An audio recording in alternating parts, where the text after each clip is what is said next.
All right, I think we can get started. First of all, just to all of our attendees here, welcome in. Thank you for joining us today for this live webinar with BlastPoint, JAA, and TEP. We're going to be talking about facing LIHEAP uncertainty with action. We all know that the LIHEAP funding landscape and just in general, the landscape that has to do with income eligible customers and customers who have difficulty paying their utility bills is evolving.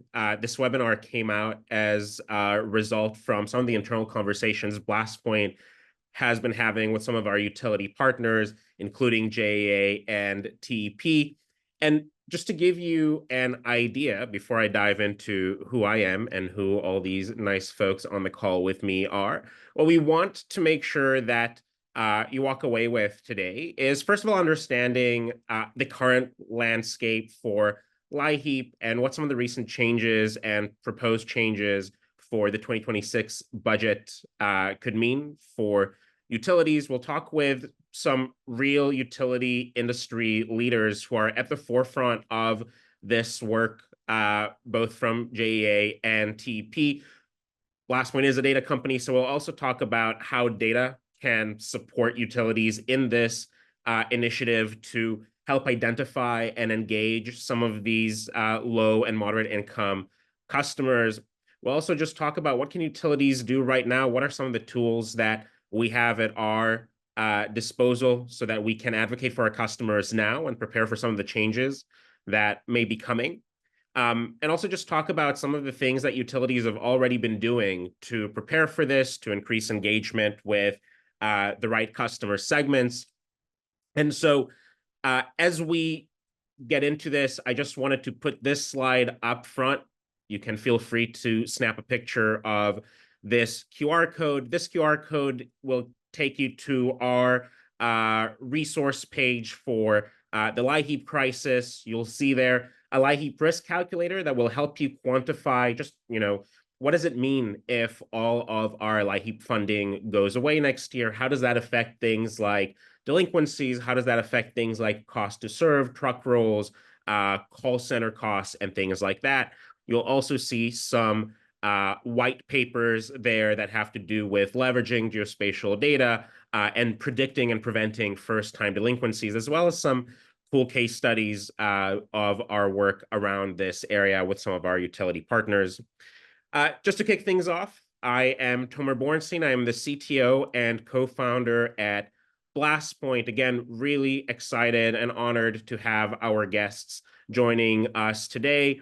For those of you who don't know, BlastPoint is a customer intelligence platform for utilities. Everything that we do is leverage internal data, external data, and AI and machine learning algorithms to better understand and predict and drive customer behavior, generally with the goal of increasing engagement, growing programs, and ultimately improving the customer experience and customer satisfaction.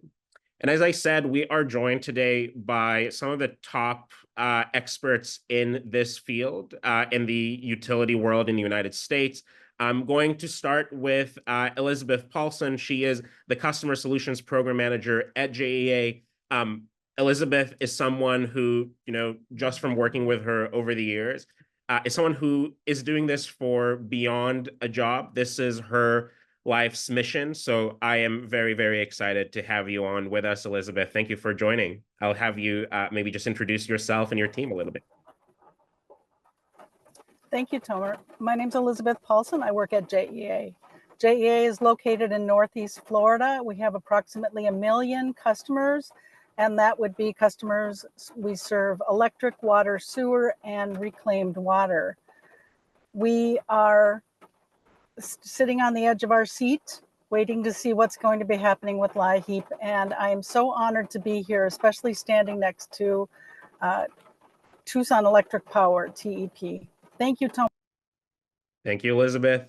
We also have Nicole Hopkins. Nicole is the Principal of Customer-Centric Research at TEP, really one of the most forward-thinking, data-savvy utility CX person I know, probably. So, Nicole, I'll have you introduce yourself as well.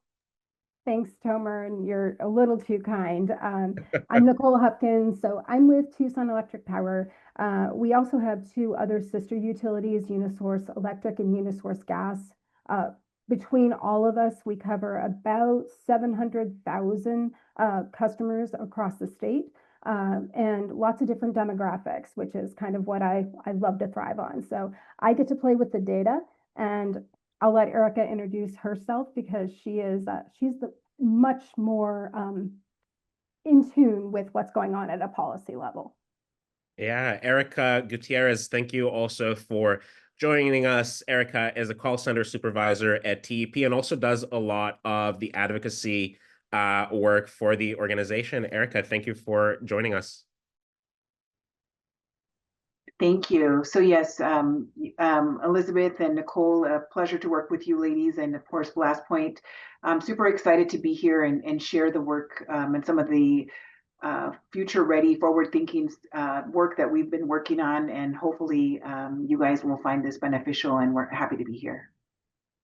Awesome. So let's get started. Today will be more like a fireside chat with some visual aids rather than a lecture. I do want to start with talking about the current landscape of LIHEAP and federal assistance dollars in general.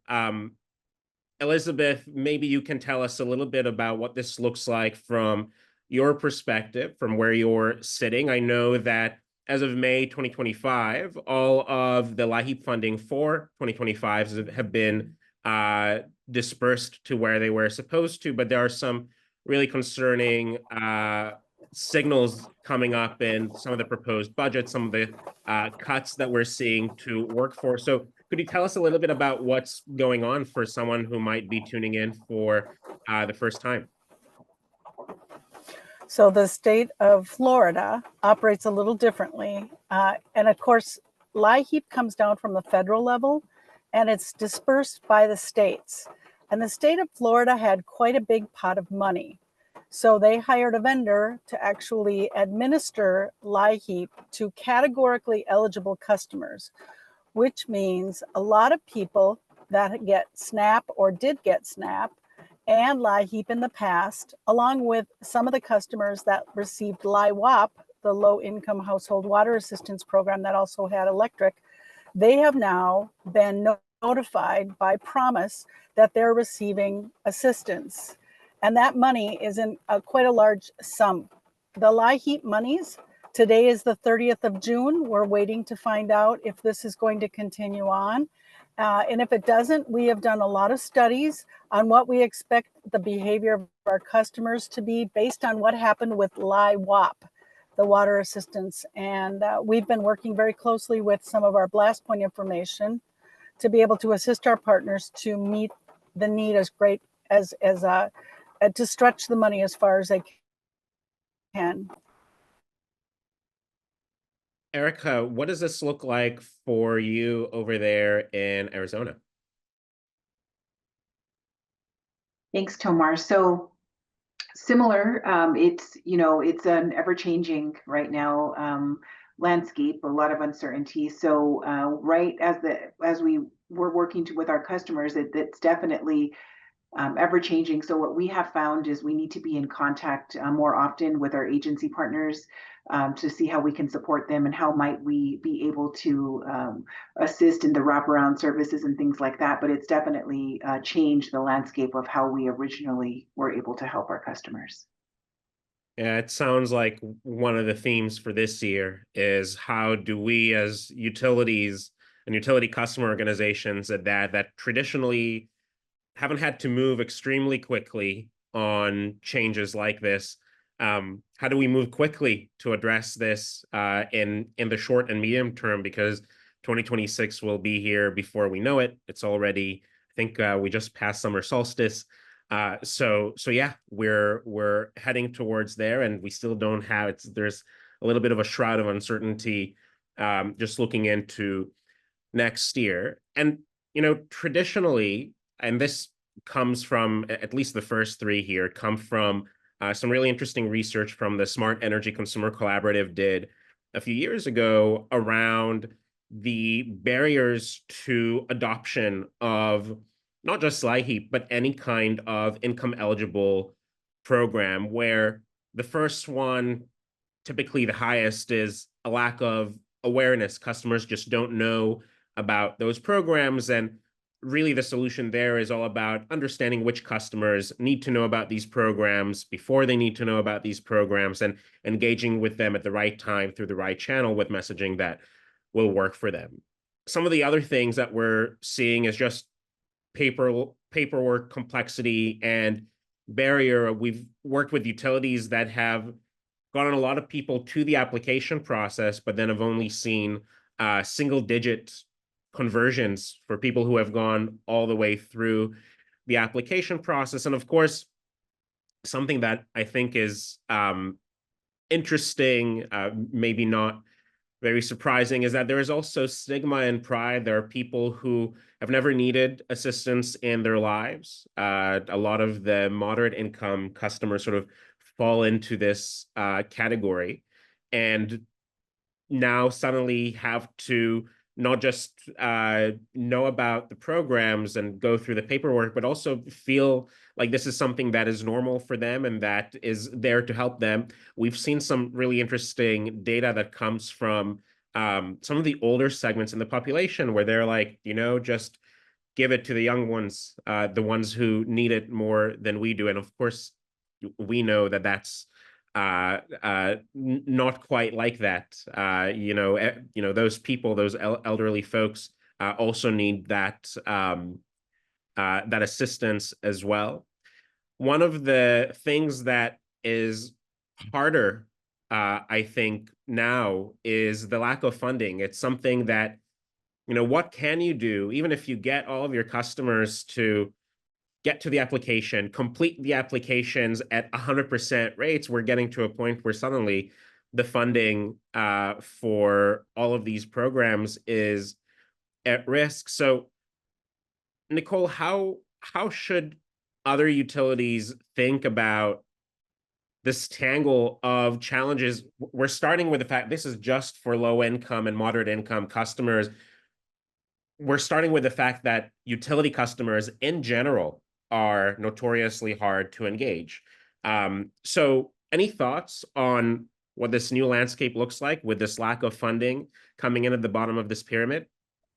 So I think this is where the data really does come into the picture, and being incredibly strategic about where you're focusing your efforts, and learning more about which demographics you actually have in your territory and where you can get the biggest bang for your buck. And so we're doing that with Last Point. We're grateful for some of the additional data that we get on our customers, which is outside of the norm of this is how much your bill is and this is how much you owe us, and maybe your usage patterns, understanding a little bit more about the housing stock, getting a sense of energy use intensity, and being able to target those locations with some DSM programs, really to try and help optimize their usage while we're trying to figure out how do we also get you additional assistance. So Eric, I don't know if you have more to kind of chime in there. Nicole, well said. And, as Tomar mentioned, our utility customers are not the easiest to figure out, right? We don't have a magic ball, but what we do know is that the energy burden is something that is rising, right? People are having a harder time being able to pay their bills. And not only did we have one demographic of low income customers, now we may start to see a different demographic based on, unemployment rates and a lot of other things that we have to take into consideration, that I believe that the data that Last Point is able to help us with really gives us a leading edge to be able to start to work in solution with the how might we. So definitely wonderful to have this benefit. Awesome. Elizabeth, any thoughts here on these barriers, how they rank, and how you think about wrangling some versus the others? Well, this is a good example of what we just did in helping one of our agencies that administers EHEAP, which is a portion of LIHEAP. It's the Emergency Heating and Energy Assistance Program for the Elderly that Florida has designated. They came to JEA and said, we don't know who within our territory are JEA customers and who might be eligible for help. And we have to spend this money by today, just by June 30th. And JEA was able to use blast point information to segment the senior population that had a propensity to have the same attributes that those that have received assistance in the past through the program. From that list of 200, it may sound like a very small amount, but to this agency, it was everything. We sent them the list of the 200 seniors, and through many different avenues, they reached out to them, phone calls. They had a drop-in time for people to come in and fill out applications to be able to spend that money so it didn't have to go back to the federal government. And this is something that I think helped us overcome the barrier to LMI engagement by propensity modeling, which is something I'm amazed at what BlastPoint is able to do. We can take our current list of customers and pick those that also should get assistance. I love it. So we talked a little bit about the landscape and why it's generally a hard problem, and even harder with all of this uncertainty and funding potentially going away. You know, it's interesting. Sometimes we're a tech company, so we have investors, and sometimes investors ask me, why do utilities even care about their customers? Aren't they monopolies? And I have a really good answer for, beyond the fact that we want to serve our customers well. These kinds of challenges with, getting these customers the assistance dollars that they need have far-reaching consequences on the entire organization, not just the teams that are tasked with, solving this problem. So I'm curious, guys, any thoughts on, besides the fact that the funding might go away and that customers might not receive their assistance, how does the impact of that ripple out through the utility, and what does that look like once you let that ripple reverb for a year or two? So I guess I can take this. So here in Arizona, we have a summer moratorium, and I think this is the time of year where things are hardest for customers. It's incredibly warm, right? So they have to run their air conditioning, so their bills get really high. We are not able to disconnect customers for non-payment during this time, and so every year we see more and more arrearages coming at the end of our summer season. A lot of those customers receive some kind of aid, right? At the end of it, they're able to get some assistance to pay off whatever that bill is. What I anticipate if the money goes away is that we're going to have more and more arrearages, which leads to, if you think about working in a customer care center and every day getting a phone call that you can't pay, it's demoralizing, first of all. Secondly, it's more phone calls. So that prevents us from being able to help other customers. The shutoffs are not something we relish, right? We want to try and find every way to work with those customers, but that is something that will happen. So it's a strain in all of those areas. And again, for our accounts receivable team, right? We don't like to see large balances like that. Trying to figure out the right way to get customers to continue to pay during this time, whatever they can. And so that is also something, not to continue to tout BlastPoint, but you're helping us with this as well.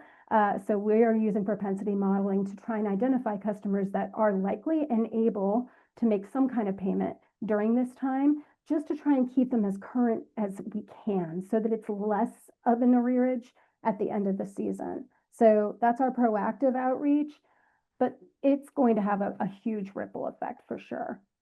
Yeah. Can I add something here, Tomer? Please. So Nicole, we want to steal from you. We're a municipality on the other side of the nation. And what you're doing right now is using propensity modeling to be able to basically reward customers that are paying on time. I believe that was something you were going to do. That to me is brilliant. JEA is looking at how are we going to raise more money? How are we going to raise more money? And how might we have to take a look at, as a municipality, we can't discount anyone's bill. So what might we do differently? So I think that this time is going to bring out the most creative ideas ever. I'm still working, and I'm still working with a giant team that's, everyone is aware that this is going to impact the utility. Absolutely. And so, arrears and bad debt is one thing. Of course, fiscally for the utility, you want to reduce that as much as possible. And for the customers themselves, Nicole, like you said, it's kind of a balancing game. Sometimes it's not about getting everything paid all at once, but it's about keeping their bills manageable and their overdue balances manageable enough because, and we've done some really fascinating research on this, there's a particular threshold that I want to say is around $1,000, but don't quote me on that, that once you hit that particular threshold, it's nearly impossible to get that balance paid down. And it's by no fault of the customer as well, right? Just moratorium, climate change, and then and then we end up in a situation where the utility really has to write it off. You also mentioned the cost of just more calls. One of the reasons that folks call the call centers is to understand their bills, request payment extensions, arrangements, and just in general ask for help. So of course, that's another thing that us as utilities will have to watch out for. Now, Erica, I know you do a lot of advocacy and have gone out to DC, and I'd love to hear about some of that. But also, as call center supervisor, how are you thinking about this in the medium to long term into 2026? What kind of challenges do you expect from the call center management side of things? Sure. So first, I will address the call center portion, and then just the contacting the utility as a whole. So we're doing a lot of work to really turn our customers into advocates for us, right? So if we had a customer calling us and there's no more LIHEAP, there's no funding available, and we don't treat that customer with care, we are basically putting all of the hard work that we've done at risk, because these customers are expecting us to be able to help them because they may not understand the difference between the agency assistance and the utility assistance and things like that. So I think one of the biggest opportunities that we have, which we've started to leverage, is providing training throughout our entire organization beyond the contact center, right? So Nicole has been doing a great series called How to Speak to Your Neighbor. We're also doing customer experience training throughout the organization that really encourages our employees to work with a customer-centric mindset, which is one of our foundational capabilities. But in addition to that, just from the DC and the being able to be out, and speaking to our elected officials, it has been great to share this story. And I think where I would say the Arizona team, in my opinion, had the most success, and this was my first year, and one of them is on the call, and she could tell us whether she agrees or not, but is we came as a team, regardless of what utility you represented. We represent the state and the people who live in it just as well. So when we were able to connect with our lawmakers in DC and their offices, we shared a concise message that was from all of us. It was each of our voices, regardless of the utility. And as a matter of fact, we even represented Southwest Gas, which is the gas company in Tucson, that was not able to attend. So it's really about creating these partnerships, showing up as a team, and really hopefully spreading a message that's inspiring and calls people to action.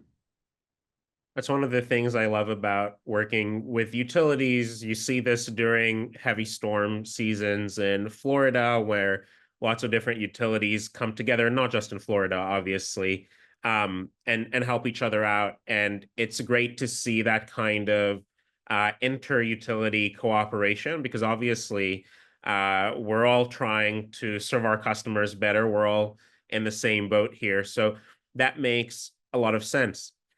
We're going to talk more about what can we actually do to mitigate, some of the risks here. But this middle bullet point is a little freaky. What happens when the money runs out? Let's say the lobbying doesn't work. Not saying that you don't do a great job lobbying. We're just saying that it's not fully within your control. And especially these days, it can be a little unpredictable. And so what do you think is the long-term consequence? What does this look like for utilities in 2027? Well, 60% of the money that we get at JEA comes from LIHEAP right now. So we know this is going to impact the utility, not to mention our customers.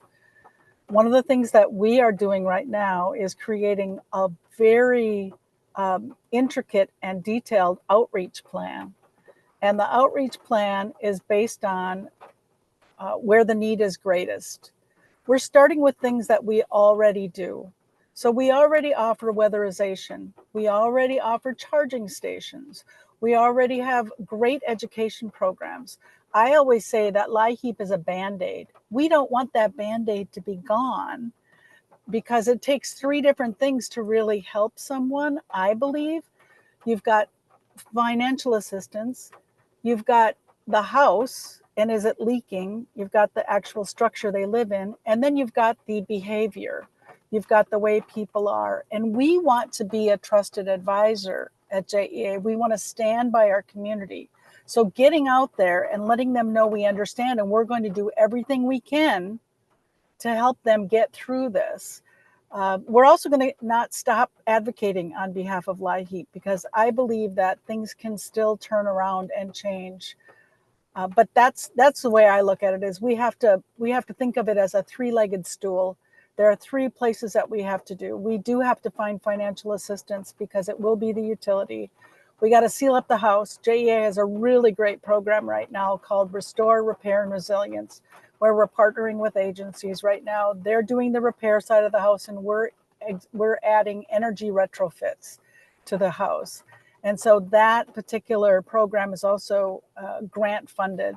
And we're going to keep pushing that out there because our housing stock, just like Nicole said, it needs to be addressed because energy is going right out the door. Yeah. One thing that, oh, sorry, go ahead. No, I'm sorry, Tomer. I was just going to add, similar to what Elizabeth said, we are also to address like what happens if the money runs out. We've started a LIHEAP business continuity plan where we have a playbook that's kind of outlining what we may do depending on what occurs. And so another thing that I think every time there's something that may not be our favorite thing that's happening, something great always comes out of it. And I'm hoping that we can follow in our other utility partners path on creating a foundation and looking at creative ways to also increase funding and help our customers, because it is currently a Band-Aid on a wound that requires surgery, and we know that there's more that we can do. Absolutely. One of the things we all chatted about when we got together to prep for this webinar was moderate income customers, often I don't want to say forgotten because they are coming up more and more in recent conversations. But could you guys talk a little bit about what do you think this change does to that particular segment? Again, a segment of customers who are probably new to needing assistance. And the worst part about, being in that group is that you're in real need, but also because of inflation and the rising cost of energy in general, and the fact that the income eligibility criteria hasn't caught up with that inflation and rise in energy costs, you have a lot of customers who are new. So Some of them don't even know that this is an option.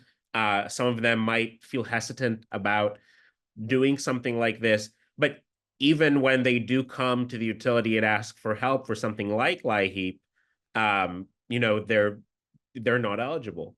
And so obviously LIHEAP funding going away won't directly affect them in that first level order type of interaction. But if you're thinking about, Elizabeth, you mentioned that the people who will have to really pay for this are going to be the customers and not just the income eligible ones or the non, it's going to be reflected in your rate. So could you tell us a little bit about that, Elizabeth?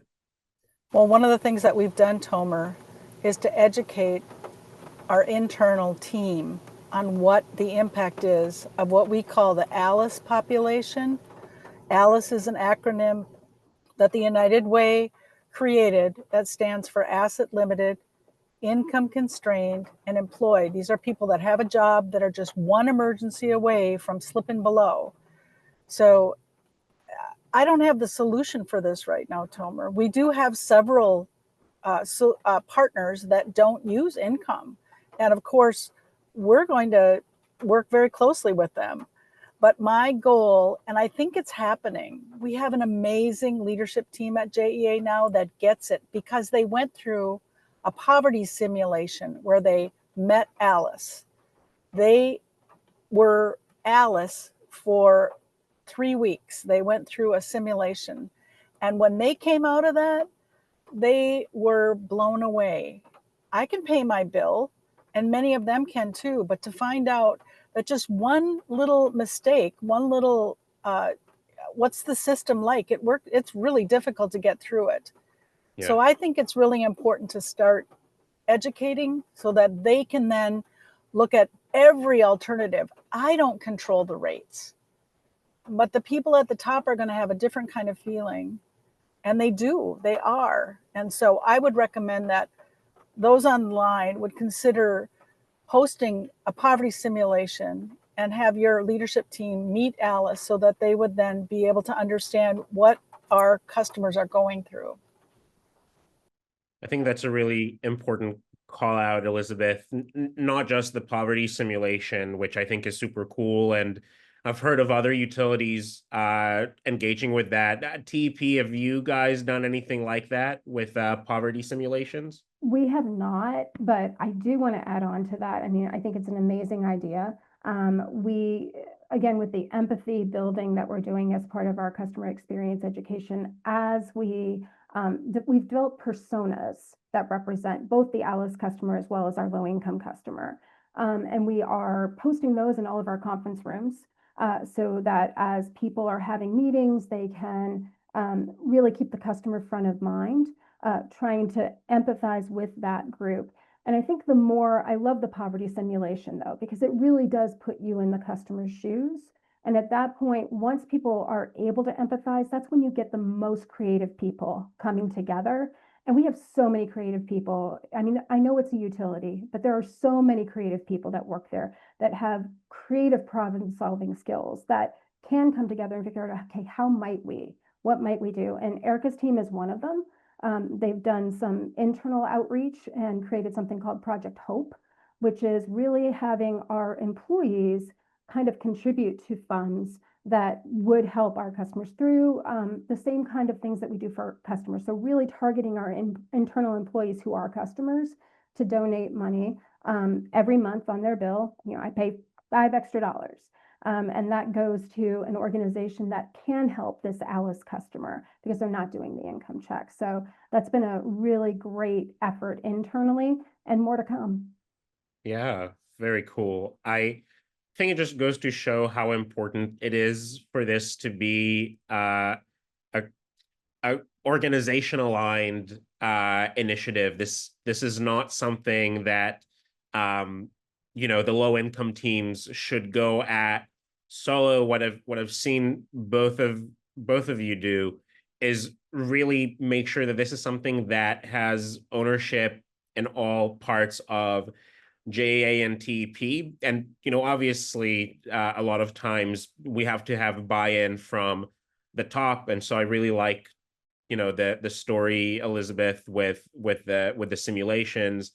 I also just think that, if you think about how difficult it is to engage with these customers as it is, and how many different touch points a customer at a utility can end up at, it's really important that everyone is, especially when we're dealing with vulnerable customers, has the same message, and is rowing in the same direction. So that's sort of the theme that I'm seeing here. So really, really great stuff. Let's talk about more for some of the things that utilities can do right now, besides worry, um, to start building bridges and paths to get around this issue that we think is coming down the line. Some of the things you guys had mentioned as we were prepping for this were internal fund programs. So kind of similar to what you were talking about, Nicole. I've seen sort of neighbor to neighbor version, where then with data we can target the neighbors that donate and the neighbors that need to receive some of that assistance. We also talked about just more ways to make the bill more predictable. So I'd love to hear from you, Elizabeth, about, you mentioned when we were talking about how important energy efficiency is about to become as part of the solution here. Can you talk to us about that? Well, recently, about a year ago, JEA received notification that one of the programs that we were developing had received a federal grant, and it's the Restore, Repair, and Resilience Program, which is working primarily in the historic East Side, which is one of our highest neighborhoods with an energy burden. And JEA did a lot of what Nicole does. First of all, we don't do it alone. We work with the group that is already doing repair work on homes in that neighborhood. JEA actually goes in and does a BPI audit, which BPI stands for Building Performance Indicator. They do a blower door test to check to see where are the leaks. Then the scope of work is written, where the repair team from the agency goes in and seals up and repairs those areas. Maybe it's even putting a roof on. And JEA then comes in and we add the energy retrofit. So new HVAC will take care of adding a new hot water heater. And some of the monies that are going to be used to change that person's energy consumption, we believe will have a 15 to 20% annual savings in consumption.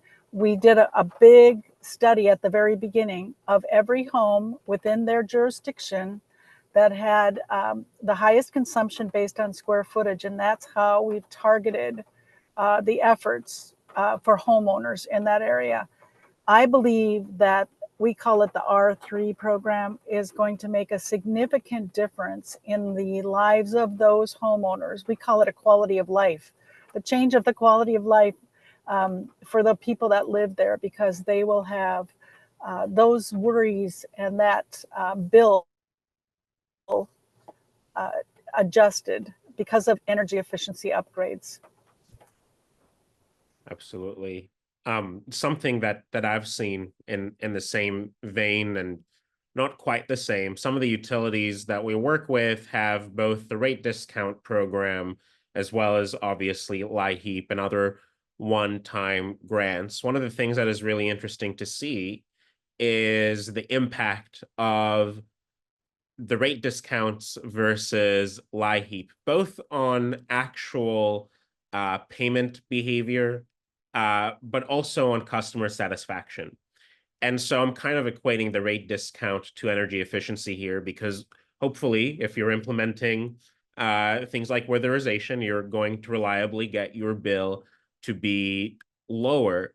And what we see very clearly, even though we're talking about LIHEAP here and the crisis that we're facing with uncertainty around funding, is that it's a lot less effective than long-term reduction to your bill, whether through a rate discount program or energy efficiency. Both, we're talking about an order of magnitude difference in the reduction in arrears for people who are on the rate discount programs versus the ones who are just receiving LIHEAP. And I suspect that you would see a similar effect with energy efficiency, but also CSAT, customer satisfaction. BlastPoint has these cool models that predict customer satisfaction at the household level, so we can sort of see in the inside of the model what makes customers less happy, more happy. And you can see that customers who enroll in either of these programs are starting on the less satisfied side of the scales. Obviously, no one wants to deal with this kind of stuff and having to worry about paying your bill, but there is a huge difference, not just in the reduction to their overdue payment, but just the CSAT shoots way up compared to something like LIHEAP, which again sort of resonates with me now that I'm thinking about it as you guys were talking about. You know, it's one of the three stools, Elizabeth, and LIHEAP and that kind of funding is a Band-Aid, but we still need Band-Aids as part of like the trauma care that we administer. Nicole, Erica, any other thoughts on, you mentioned the internal funding programs. We talked a little bit about energy efficiency. Any other thoughts on what utilities can do right now, whether it means engaging with a community or any other things that could be helpful to consider? So I'm hoping Erica can jump in here because I think she's been doing some amazing work with this cross-agency coordination. So Erica, maybe you can talk a little bit about those meetings that we're having. Yes.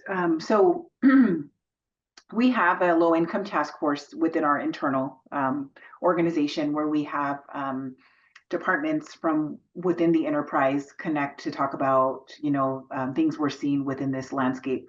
In addition to that, we realize that we have an opportunity. So we're currently rebuilding that strategy because of this, so we can be more innovative and ready to roll, if you will, in certain situations such as this.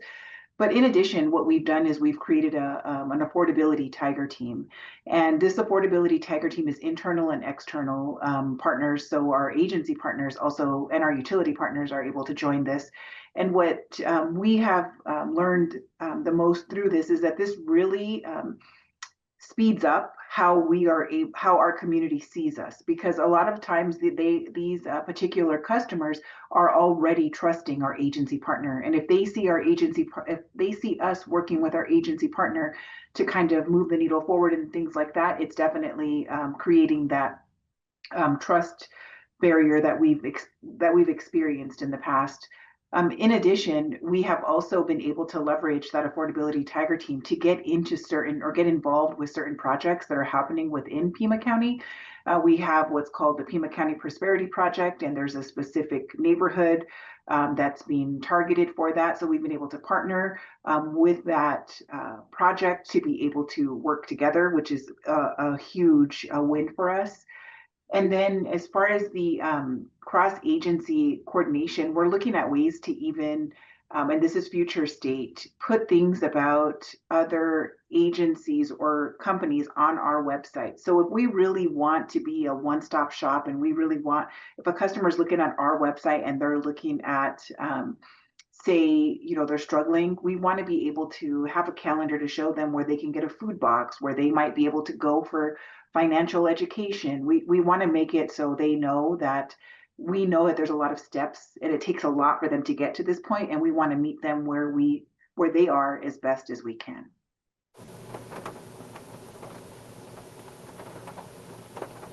So Tomer, I wanted Erica, exactly. When I first came in 10, 11 years ago to JEA, I said right away, we have to build trust with our agencies. They're the ones working on the front line. I mean, we're providing the service, but we need them. So we started an event immediately where we had a breakfast. We call it the Light It Forward Awards. And it's just so simple. We bring them together. We allow them to nominate those people within their agencies that are going above and beyond. And we've been doing it now for 10, 11 years, and it's been a really big hit to bring them together. They sit and network the whole breakfast. Then the second thing we've done is the cross-agency coordination has ended up becoming something exactly like you said. We have to look to agencies beyond just utility bill assistance. If we want to help put money back in people's pockets, we've started to do things like Senior Day at JEA started in 2015. Once a month, we invite agencies together to JEA's lobby, and they have resources for people 60 years and older. LIHEAP, one of our LIHEAP administrators, advocates were the first ones involved in that activity because outreach is a part of LIHEAP. But now we have reached beyond LIHEAP, and we have other agencies that provide utility bill assistance to customers that have an appointment. It's not a walk-in event, but our resource fair is open to the public. And the resource fair, each one of the vendors are there specifically to help customers find ways for food assistance, for part-time employment, budgeting help, heirs issues. I mean, there's a lot of property issues where their generational wealth doesn't pass down. Property appraisers are there. We bring in everybody that can help educate our walk-in public about ways that they can save money. But we're also standing up for the people that are doing the work. We need them. We have to be their friends because we need them. Absolutely. Great call outs and discussion. And I guess one of the things that is jumping out at me as I'm looking at this slide and thinking about all the things that we just talked about is those are things that help, income eligible and moderate income customers alike, which is maybe a silver lining that, if LIHEAP or something like that will go away, at least the kinds of solutions that what we might spin up might end up being more robust to this kind of thing in the long term, and address that other issue of, lack of matching between the qualification criteria and reality. Now, obviously BlastPoint is a data company. We've talked a little bit about some of the ways in which you guys are leveraging data to address this. I think part of it just starts at what are our customers' income, and are they income eligible? Are these people who I need to route towards, LIHEAP funding before it goes away, or are these customers I need to start talking about some of those other solutions that we talked about? Elizabeth, one of the things that maybe one of my favorite stories of working with a customer at LastPoint is when your team developed a whole new tool with our data around energy burden. Now it's part of our platform for almost all of our customers who are trying to solve this problem. Can you talk to us a little bit about that, and maybe also about how your team and the data team at JEA, which is fantastic as well, partnered up on this project together and how you're using it today? So we have a data analytics, a corporate research side of the house that works directly with BlastPoint. I'm on the program side, so I can develop programs. But being able to decide where you go with your programs, who do you reach out to with your programs, that's what the energy burden data is telling us now. I think it was like 3 or 4 years ago, Tomer, that we did a pilot with you and started looking at how we could manipulate the data to tell us something about the customers that needed us. And we were really, it confirmed what we knew. We were able to look at the zip codes that had the highest energy burden and then those that don't have any problem paying their bill. That pictorial of our jurisdiction tells the story when we are going out making presentations to win people over to where we need to go first. And, JEA continues to evolve. Now that we have an ongoing relationship with BlastPoint, we'll be able to have that data at our fingertips to apply to future outreach decisions. Where do we go? Who do we target? I personally think that every time we go out, we have to have a partner out in that neighborhood. Just like Erica said too, we have to go where the people already trust someone, because just the utility going in doesn't always elicit a lot of confidence.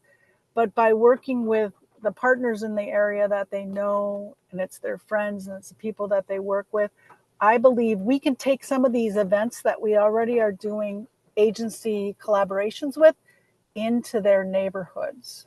I think that's where Blast Point's going to help us target where to go next. And Love that it. energy burden is phenomenal, Tomer. It is really, it's alive.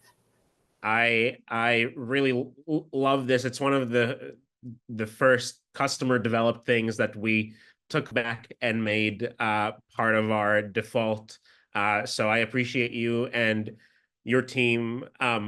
One thing that I also think is really important to talk about when you're talking about using data for this kind of stuff is really using it to dissect this monolith that people often refer to as LMI. That's the segment. And Nicole, from a customer research perspective, how do you think about the different types of segments that we really have hidden here and how they require, they have different needs, different engagement preferences? How do you think about that?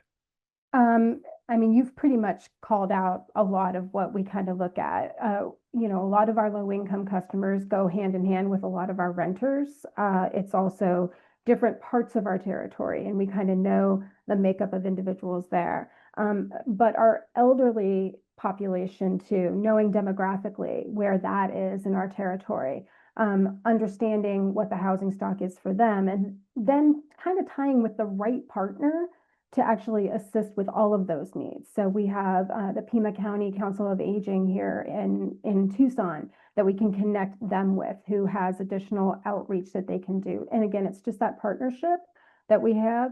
But it definitely, you have to think about what's the highest value need for that individual, given who they are and given where they may be. So really thinking about the right way to reach them too. And that's something that Blast Point's helped us do, right? Is what's the likelihood that they're going to open an email versus maybe want to make a phone call. So we're able to kind of target a little bit better that way to get the message out to them for what is available to them. Awesome. And I know we have about 5-6-ish minutes left. So first of all, I just wanted to call out, that we have this QR code that you guys can scan. It'll take you to our resource page, which has, first of all, the LIHEAP risk calculator. This is a calculator that will help you just using industry benchmarks, and it has some text boxes where you can input your own data. It'll help you calculate the impact of this loss of funding for LIHEAP, not just in raw, $8 dispersed numbers, but in numbers that will help you advocate internally for and honestly, not just internally, but also to the PUC and the people that we'll have to work with in order to make this a success. We have some white papers and some case studies. And the reason I wanted to wrap up to talk about these is because there are utilities like JEA, like TEP, that are doing the kinds of things that we talked about with some great success stories, including things like increasing applications for payment assistance by 25%, just in general, seeing higher levels of engagement with these low and moderate income customer segments. And so I want to just end here with this QR code that folks can snap a picture of. And I guess just to wrap us up, folks, Elizabeth, Nicole, Erica, if there is one thing that you would recommend someone who's watching this and is sitting at their utility, similar shoes, that they can take back to their team and do, what would that be? Elizabeth, maybe we start with you. I would just say the first thing you want to do is get all of your partners in line so that you're one voice speaking together and bring them together. I think that the groups that TEP talked about, the tiger groups, cross-departmental internally, you have to have a plan. And I also think that externally, you have to gather your partners around. You're making friends because they are going to be the ones that are going to help you come up with new solutions and what to do. Love it. Great advice. Nicole, how about you? So I would say, coming at it from the data perspective is understand who your customers really are and where they are and where you can potentially find those partners, and make the biggest impact. So maybe it's not a zip code level, it may be even a smaller, more targeted level. Look at census tract information. Just kind of get a sense of, where can we get the biggest impact? So look at the data, use it to your advantage. Erica, any final thoughts? Yeah, so and I'm not getting paid to say this. I can promise you that. I would say get with your senior leadership and talk about the investment.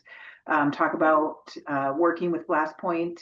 There's a lot of studies that show that you can have a great data analytics team, but if you're not telling the story and you're not having the right visuals, I think a lot of our success and even some of the things that we've implemented have come from great insights that we've received from BlastPoint. And so, yeah, that's all I would say.